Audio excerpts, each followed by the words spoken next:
अंजली दमाणेताईने त्या ठिकाणी फोन झाले वगैरे ते इतके झाले तितके. तुम्हाला सीडीआर काढायचा अधिकार कोणी दिला? त्यांना जर काय दोषी असेल तर शिक्षा झालीच पाहिजे. मग ते रुपालताई असो नाही तर कोणी असो, परंतु या ठिकाणी ते व्हायच्या आधी तुम्ही त्या ठिकाणी त्याचा निर्णय किंवा तुम्ही कोर्ट मधून शिक्षा देऊ नका. त्या पद्धतीनं ज्यांनी गुन्हाच केलेला नाही, ज्यांनी पापच केलेलं नाही, त्या लोकांनी आरोप करावे. काही या ठिकाणी बोलणारे महाराष्ट्रातले लोक असे आहेत की ते तमाशा थिएटरला काम करत होते, त्या ठिकाणी डान्स करत होते. जय आणि पार्थ साहेबांचे ते वडील होते, त्यांना काळजी नाहीये का? सुनेत्राताईचं कुंकू पुसलाय, त्यांना काळजी नाहीये का तुम्हालाच काळजी आहे? तुम्हीच सगळं हे घेतलेलं आहे. हा नाही आहे, हा दिखावा दिसल्यासारखं आम्हाला वाटतं.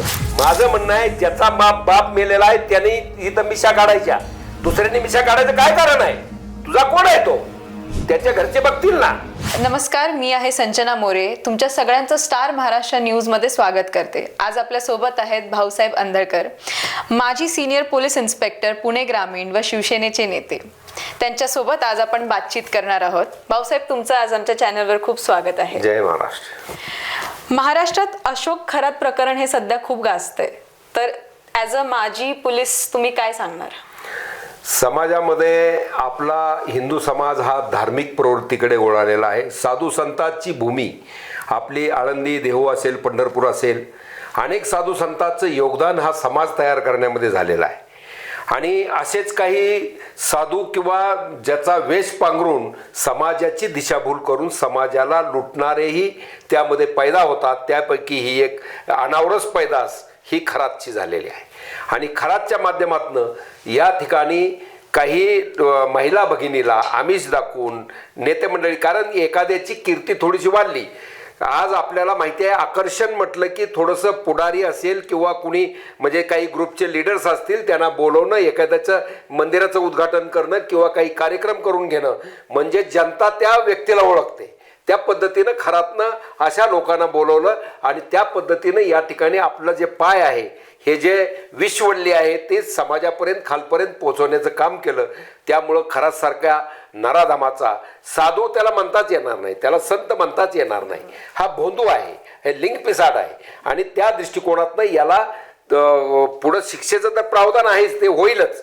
परंतु असे पैदा होणाऱ्या प्रत्येक समाजातल्या विविध भागांमध्ये असे कुणी जर या ठिकाणी भगव अंगावर घालून किंवा मग साधू संत किंवा मी काय म्हणतात त्याला पुजारी आहे किंवा मी साधू आहे, संत आहे, मला विद्या येतात असं सांगून जर भोंदगिरी करत असेल तर ते समाजाने त्याला उघडं पाडलं पाहिजे. बरोबर. आता तुम्ही रुपाली चाकणकर यांची बाजू घेताना नेहमी दिसता, याच्या मागचं कारण काय? सौ रुपालीताई चाकणकर यांना मी पोलीस खात्यात होतो तेव्हापासून ओळखतो. अजितदादांचं बरोबर त्या खांद्याला खांद्या लावून ते काम राष्ट्रवादी काँग्रेस शरद पवारच्या पक्षातही करत होत्या. आणि आता ज्या वेळेला हा पक्ष वेगळा झाला त्याही वेळेला दादाबरोबर त्यांनी काम केलेलं आहे. समाजाच्या स्त्रियांच्या आवाज उठवण्यासाठी त्यांनी नेहमी काम केलं. बऱ्याच या ठिकाणी आज समजा तृप्तीताई देसाई असतील, त्या माझ्या भगिनीसारख्या आहेत. रुपालीताई ठोंबरे असतील, तेही एकदम समाजकारी एकदम जबरदस्त आहे. बाकीचं यामध्ये अशा महिला भगिनींच्या बाबतीमध्ये एखाद्या पुरुषाकडे किंवा एखाद्या साधूकडे आपण गेलो आणि त्याचा आपण भक्त झालो. आज आपल्याकडे प्रथा परंपरा तशीच आहे. आपल्या पतीसहित समजा पाय धुणं असेल, पदरानं पुसणं असेल किंवा त्यांची श्रद्धा, ते म्हणतात की मी त्यांना गुरु मानत होते. आता गुरु मानत असलेल्या व्यक्तीनं जर अंधारामध्ये काय केलं तर त्या महिला भगिनीचा काय दोष आहे त्यामध्ये? कारण तिचा नवऱ्यासहित सगळे तिच्याबरोबर आहेत. मग असं असताना या ठिकाणी तुमच्याकडे कुठला फोटो काढणं, फोटो तर आमच्या आता माझ्याबरोबर गुन्हेगाराचे हजारो फोटो गुन्हेगाराचे माझ्याबरोबर आहेत. मग याचा अर्थ असा नाही की त्यांनी गुन्हा केला म्हणजे मी त्यामध्ये दोषी आहे, असं होऊ शकत नाही. आमचं असं म्हणणं आहे, आता तपास यंत्रणा चालू आहे, तपासामध्ये जास्त बोलणं एक माझे पोलीस अधिकारी म्हणून मला बरोबर वाटत नाही. परंतु आज कितीतरी महिला भगिनीच्या आबरूशी खेळायचा प्रयत्न या प्रवक्त्या लोकांकडून झालेला आहे. या ठिकाणी अनेक महिलांचे व्हिडिओज काहीतरी टाक, ऑडिओज काहीतरी टाक, ते पोलिसनी अमकं केलं. पोलीस कधीही ते व्हायरल करू शकत नाही. जे पहिल्यापासून 1 वर्षापासूनचा हा प्रकार चाललेला आहे, त्यांचा जो असिस्टंट होता त्या ठिकाणी त्याच्यावरती काही गुन्हा दाखल करून त्या पत्रकाराचा विषय झाला, मग रुपालताईचा आला. त्यावेळेला त्यांचं म्हणणं होतं की बाबा तुमच्याकडे पुरावे असतील तर तुम्ही आणून द्या, या पद्धतीने नसेल तर मग माफी. तो प्रकार वेगळा झाला. मग आता सुद्धा त्या दिवशी माननीय मुख्यमंत्री साहेब मी माननीय मुख्यमंत्री साहेब, माननीय एकनाथ शिंदे साहेब, सगळ्यांचं धाडस, सुनेत्राताई यांचं कौतुक करतो की तुम्हाला माहिती आहे की यामध्ये फोटो व्हायरल होत असताना आपल्या पक्षातले असतील, इतर पक्षातले असतील नेते तिथे गेलेत, आलेत, पूजा अर्चा केली म्हणजे काही त्यामधला दोष नाही. आम्ही धार्मिक आहोत, भावनिक आहोत. आम्हाला अहोरात्र फोन आता या ठिकाणी आले तरी त्यामध्ये आम्ही पडतो. त्या दृष्टिकोनातनं या ठिकाणी रुपालीताईच्या बाबतीमध्ये ज्या वेळेला स्त्रीचं काय म्हणतात, चारित्र्य हे काचेचं भांड आहे आणि त्या भांड्याला तडा गेला तरी सुद्धा त्याचं कुटुंब आहे, त्याचं मुलगा आहे, आई आहे, बहीण आहे, अमुक आहे, समाज आहे, हा पाहत असतोय. तुम्ही बेछूट आता आपण पाहिलं असेल युट्यूब वगैरे चॅनलवरती परप्रांतीय लोक नुसता धिंगाणा त्या ह्याच्यावरती चॅनलवर लावलेला आहे. रुपालीताईच्या बाबतीमध्ये इतकं गलिच्छ असं त्या ठिकाणी वातावरण करायचा प्रयत्न झालाय. त्या ठिकाणी मग तुम्ही लाडकी बहीण म्हणता. जर बहिणीन दोष काय गुन्हा केला असेल तर त्याला भोगावं लागेल. जर गुन्हेगार ही केलं तर मांडवा खाल्लं गुन्ह्याला जावंच लागेल. त्या पद्धतीने या ठिकाणी ते व्हायच्या आधी तुम्ही त्यालाच आत्ताच तुम्ही वकील होणार, तुम्हीच मॅजिस्ट्रेट होणार, तुम्हीच त्याला फासावर चढवणार, तुम्हीच लटकत दोरी तुझ्या गळ्यामध्ये टाकणार, हे योग्य नाही. कारण त्या दृष्टिकोनातनं त्यांचे काही व्हिडिओ किंवा आमचं तपास टीम आहे. IPS तेजस्विनी सातपुते मॅडम सारखं कणकार नेतृत्व पोलीस खात्याचं आमचं त्या ठिकाणी त्यांचं काम जवळून आम्ही पाहिलेलं आहे. त्यामुळे ते कुणालाही स्पेअर, आजच प्रेस कॉन्फरन्स त्यांची सगळ्यांची झालेली आहे, कुणालाही ते स्पेअर करू शकत नाहीत. आज हा तपास माझ्या माहितीप्रमाणे ईडीकडे सुद्धा गेलेला आहे. त्यातनं काही पैशाचे ह्याचे ट्रान्झॅक्शन आहेत अकाउंट्समध्ये, ह्याच्यामध्ये, त्याच्यामध्ये. ज्या ठिकाणी लाखो भक्त तिथं जात होते, हजारो भक्त त्या ठिकाणी जात होते, मग तिथं गेलेल्या प्रत्येक कुटुंबाला असं किती गिल्टी कॉन्शियस वाटत असेल की माझी महिला आतमध्ये गेली होती, त्याच्याशी बोलत होती, चला काय म्हणजे उद्ध्वस्त होते संसार लोकांची. जोपर्यंत त्या दिवशी CM साहेबांनी सांगितलं 8 महिलांचे 35 व्हिडिओ होते. तुम्ही 500 व्हिडिओ 1000 व्हिडिओ अर्पण, किती महिला भगिनी त्या ठिकाणी बळी पडलेल्या आहेत. त्यांचा संसार आहे, त्यांची मुलं आहेत, सुना आहेत, अमुक आहे, नवरा आहे, ह्यांना तुम्ही उद्ध्वस्त करणार का तुमच्या स्वार्थासाठी? हे गोपनीय त्या ठिकाणी कॉन्फिडेन्शियल काही रेकॉर्ड असतं, तुम्ही ते लीक करणं या ठिकाणी योग्य नाही. आपण पाहिलं असेल आता अंजली धमानेताईने त्या ठिकाणी फोन झाले वगैरे, ते इतके झाले तितके. तुम्हाला CDR काढायचा अधिकार कोणी दिला? तपास टीम शिवाय मी PI LCB होतो, मी नोडल ऑफिसर या ठिकाणी पुणे ग्रामीणचा होतो. SP न मला, SP ला सुद्धा नाही तो अधिकार, मला तो अधिकार दिलेला असतो. नोडल ऑफिसरला त्याच्या पत्राशिवाय तुमचं काही मिळू शकत नाही कुठल्या कंपनीकडून. मग हे बाहेर कसं आलं? मग कोणी म्हणजे एकमेकात संशय निर्माण करणं, या ठिकाणी राजकारणामध्ये संशय निर्माण करणं, कुठल्या तरी नेत्याला गुंतवायचं म्हणून हे झालं का असा संभ्रम निर्माण करणं, या तऱ्हेचं राजकारण या ठिकाणी चाललेलं आहे. आणि त्या दृष्टिकोनातनं या ठिकाणी रुपालीताईच्या पाठी जोपर्यंत जर त्यांनी गुन्हा, आता ते पैशाचं चाललेलं आहे, त्यांच्या बहिणीचे किती काय तिथे अकाउंट्स आहेत, अमुक आहे, पैशाचं ट्रान्झॅक्शन झालंय, ईडी तपास करे, त्या कशाचं कुठनं आणला पैसा, काय झाला, तो गोष्ट वेगळी. परंतु तुम्ही चारित्र्यावर ज्या वेळेला येता एखाद्या महिलेच्या, मग तिच्या पदासाठी असेल, तिला पदावरून घालवण्यासाठी असेल, कशाहून असेल, त्या माझ्या माय माऊली माता भगिनी माळी समाजाच्या आहेत. त्यांनी कधीही ते काय म्हणतात त्याला, समाजाला आजपर्यंत समाज आलाय का रस्त्यावर त्यांच्याकरता? तसा आलेला नाही. परंतु मी तर त्यांच्या इतर बाबतीत त्यांना जर काय दोषी असेल तर शिक्षा झालीच पाहिजे, मग ते रुपालीताई असो नाही तर कोणी असो. परंतु या ठिकाणी ते व्हायच्या आधी तुम्ही त्या ठिकाणी त्याचा निर्णय किंवा तुम्ही कोर्टमधून शिक्षा देऊ नका असं आमचं म्हणणं आहे. आणि एक लाडकी बहीण या नात्यानं सगळ्या समाजामधल्या त्या ठिकाणी कुणीही उभा राहणं त्यांच्या, जर त्यांचे काय आता तपास टीम मध्ये सांगतील ना, होईल ते तपासात येणार, रेकॉर्डवर आहे. आणि जेव्हा चार्जशीट दाखल होईल तेव्हा पब्लिक डॉक्युमेंट होईल, प्रत्येकाला त्याच्या कॉपीज मिळतील. तुम्ही घाबरायचं काय कारण आहे? तुम्हीच त्याला शिक्षा द्यायचा प्रकार करू नका असं आमचं म्हणणं आहे. आणि तोपर्यंत जोपर्यंत कायदा असा आपलं सांगतो 99 अपराधी सुटले तरी चालतील, पण एक निरापराधाला शिक्षा होता कामा नये असं डॉक्टर बाबासाहेब आंबेडकरांनी कायद्यामध्ये नमूद केलेलं आहे. त्या दृष्टिकोनात आम्ही बोलतोय की मीडिया ट्रायल करून तुम्ही त्यांना आताच फाशी द्यायचा प्रयत्न करू नका, संसार उद्ध्वस्त करायचा प्रयत्न करू नका. जे काय आहे ते समाजापुढे येईल, आणि तुमच्याकडे पुरावे असतील तर तुम्ही नेऊन द्या त्यांना, अडचण काय. आणि जे आता ओरडतायत किंवा काय, या बाबतीमध्ये मला एक सांगायचं आहे की आरोप कुणी जो काय म्हणतात, जो पापी नाही त्याने पहिला दगड मारावा, असं जे पिक्चर मध्ये आपण पाहिले त्या राजेश खन्नाच्या कुठल्या, त्या पद्धतीनं ज्यांनी गुन्हाच केलेला नाही, ज्यांनी पापच केलेलं नाही, त्या लोकांनी आरोप करावे. काही या ठिकाणी बोलणारे महाराष्ट्रातले लोक असे आहेत की ते तमाशा थिएटरला काम करत होते, त्या ठिकाणी डान्स करत होते. अशा 50,000 तुम्हाला विकलं होतं कोणी? स्वतःच्या आईने विकलं होतं, कुठल्या व्यापाऱ्याला विकलं होतं, त्यातनं कोणी सोडवलं? पुढचं काय झालं? तुमचं ते काय म्हणतात त्याला बाकीचं आता मी एकदा आता आम्ही ओपन पत्रकार परिषद घेणार आहे, परंतु याचा अर्थ तुम्ही सुद्धा तेवढे साजूक पाहिजे, तर तुम्हाला तो अधिकार आहे बोलायचा दुसऱ्याला. कारण मी एक बोट करतोय तर 4 बोट माझ्याकडे आहेत. ह्या पद्धतीनं तुम्ही, आणि स्त्री हे काय म्हणतात पहिल्यापासून काय हे आहे, त्यामुळं तुम्ही यामध्ये एकदम अटॅक त्यांच्या चारित्र्य कोणाच्याही चारित्र्यावर न करता जे काय निष्पन्न होईल ते पोलीस बघतील, SIT बघेल, ED बघेल, काय असेल ते बघेल, आणि त्यामध्ये कुणालाही स्पेअर होणार नाही. मी एक सांगतो शिवसैनिक म्हणून, माझे माननीय एकनाथजी शिंदे साहेब अहोरात्र माझ्या जनतेसाठी काम करणारा माणूस आहे. कुणाचाही फोन आला तरी घेतात. माझ्याकरता 6 फोन त्यांनी कलेक्टर विभागीय आयुक्ताला केले, अन्याय करू नका. त्यांनी एकच सांगितलं, त्याला कुठलंही आम्हाला मदत नाही पाहिजे, पण त्याच्यावर कुणाच्या दबावानं अन्याय होऊ नये या पद्धतीने शिंदे साहेबांनी फोन केले. तशा प्रकारे शिंदे साहेबांनी काय त्या दिवशी सांगितलं, ते 17 फोन झाले आणि काय 18 फोन झाले.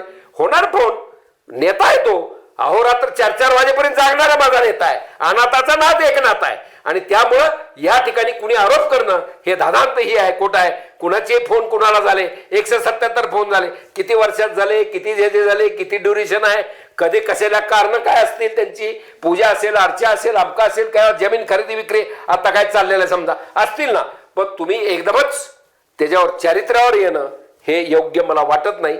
म्हणून आम्ही रुपालीताई चाकणकर यांच्या पाठीशी खंबीरपणे उभा होतो. भाऊसाहेब, तुम्ही शिवसेना पक्षाचे आहात, जी. तरीही तुम्ही बाजू अजित पवार पक्षाची का घेतात? स्वर्गीय अजितदादा पवार यांच्या चरणी मी नतमस्तक होतो. दादांचं नेतृत्व असं कणखर होतं, आणि त्यांच्या काळामध्ये मी 7.5 वर्षे ह्या जिल्ह्याचा कारभार SP नंतर 2nd नंबरच्या पोस्टवरती मी पाहिलेला आहे. कारण संपूर्ण गुन्हेगारी जगत, संपूर्ण पुणे जिल्हा याचा एक स्पेशल एक्झिक्युटिव्ह मॅजिस्ट्रेट सुद्धा मी होतो, आणि त्याचप्रमाणे PI म्हणून क्राईमची सगळी जबाबदारी माझ्यावर होती. दादाचा पूर्ण विश्वास आमच्यावरती, माझ्या नांगरे पाटील आणि लक्ष्मीनारायण साहेब सगळ्या SP-वर होता.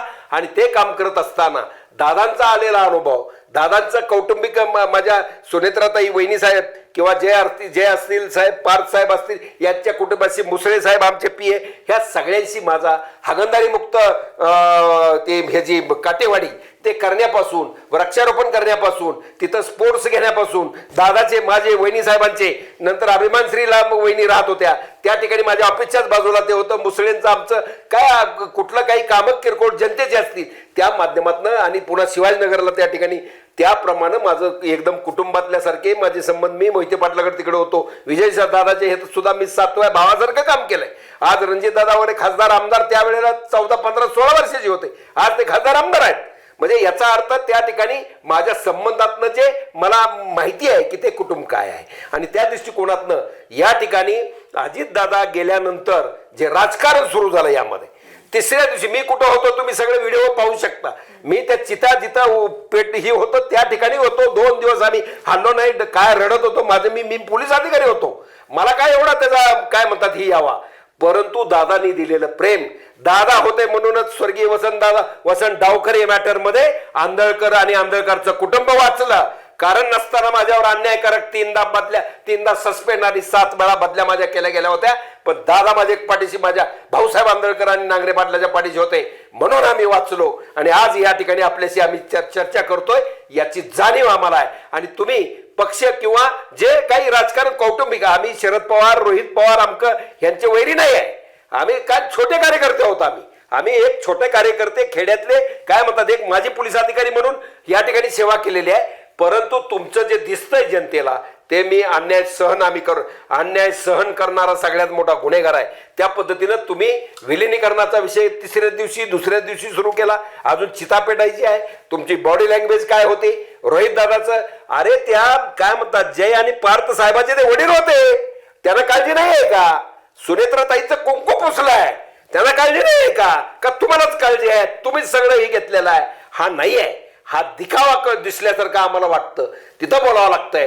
तुम्हाला त्यांच्या मृत्यूपेक्षा तुम्हाला दोन्ही पक्ष कसे एकत्र येतील, म्हणजे इकडे 40 आमदार कसे आमच्या परत अंडर येतील, पुन्हा तुमचे थोरले साहेब शरद पवार साहेब पुन्हा त्या पक्षाचे प्रमुख होतील, हे पार्थ आणि बाकीचे सगळे बाजूला जातील.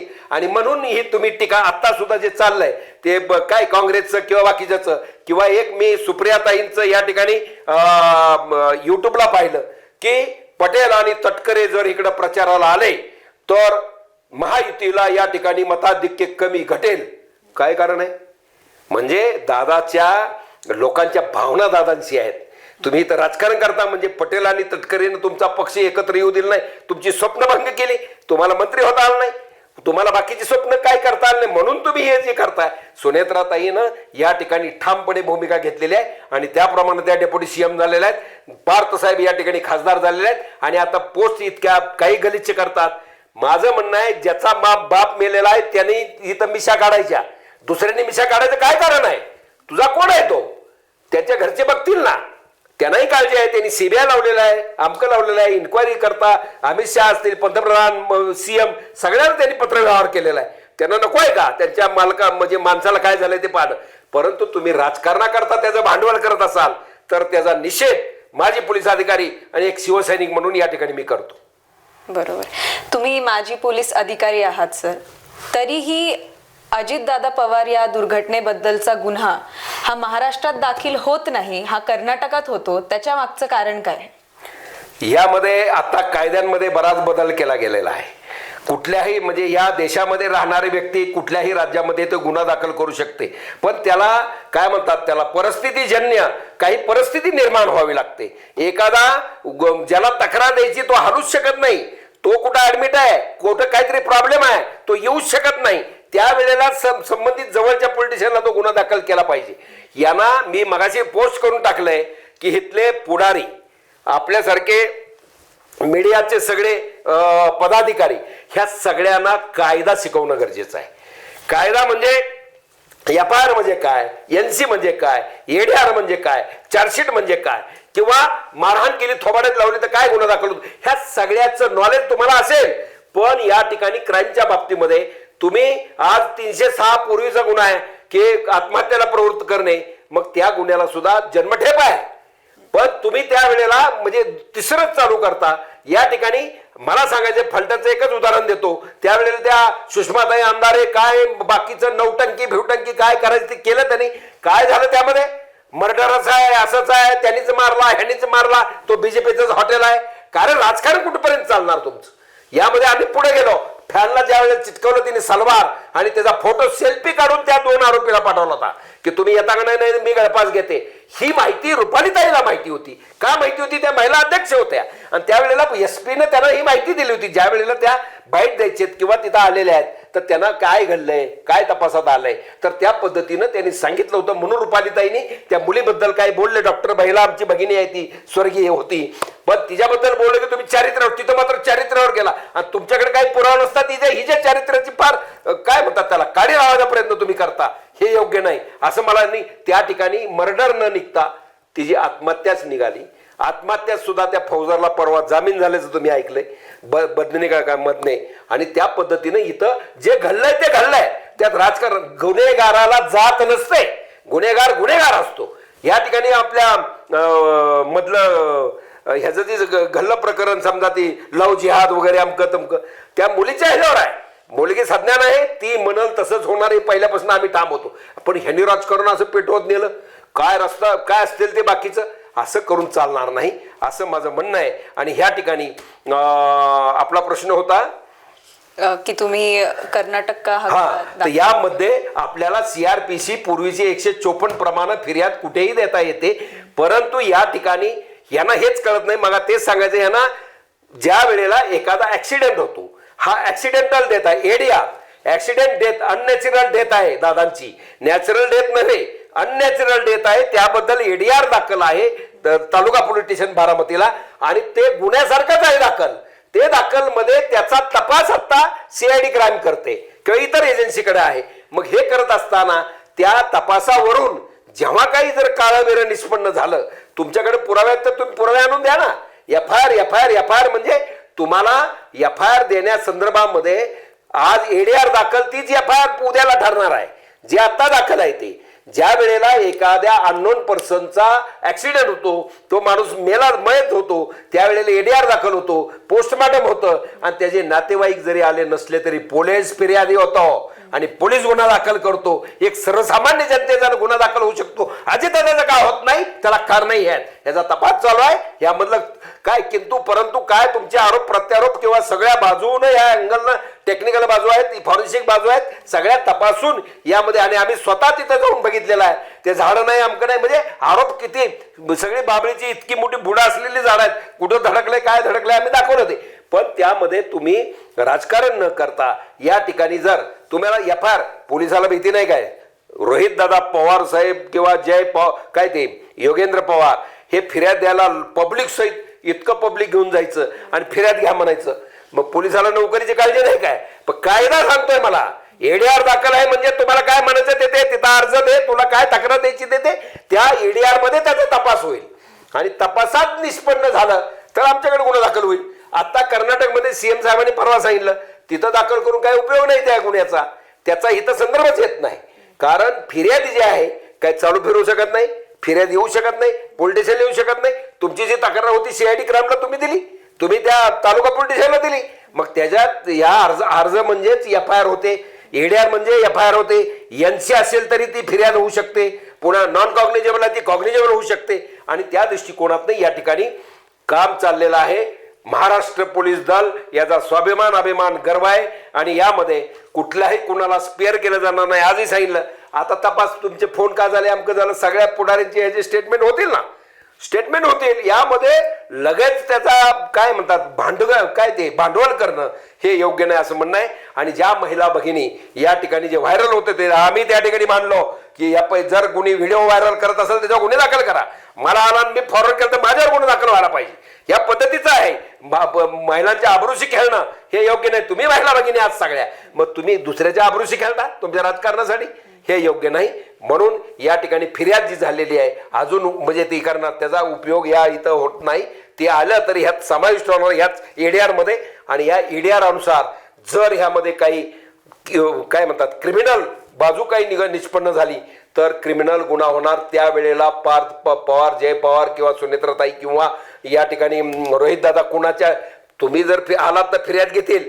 पण नाही कुणी आलं तरी सुद्धा माझा पोलीसवाला तिथं इन्व्हेस्टिगेशन ऑफिसर फिर्यादी होईल आणि त्यामध्ये संबंधितावर गुन्हा दाखल करेल. तुम्ही तेवढं गुन्हे दाखल करण्याची काळजी करणे जाऊ शकता नाही. गुन्हा दाखल जर काय निष्पन्न झालं नाही तर ऍक्सिडेंटल असेल तर ऍक्सिडेंट म्हणून ते फाईल होईल. एवढंच आहे.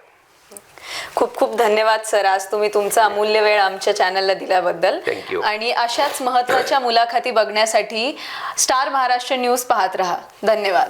जय महाराज. नवनवीन घडामोडी पाहण्यासाठी स्टार महाराष्ट्र न्यूजला सबस्क्राईब करा आणि ताज्या बातम्यांचे अपडेट मिळवण्यासाठी बेल आयकॉनला प्रेस करा आणि परिपूर्ण बातमी बरोबर रहा, इतरांपेक्षा एक पाऊल पुढे.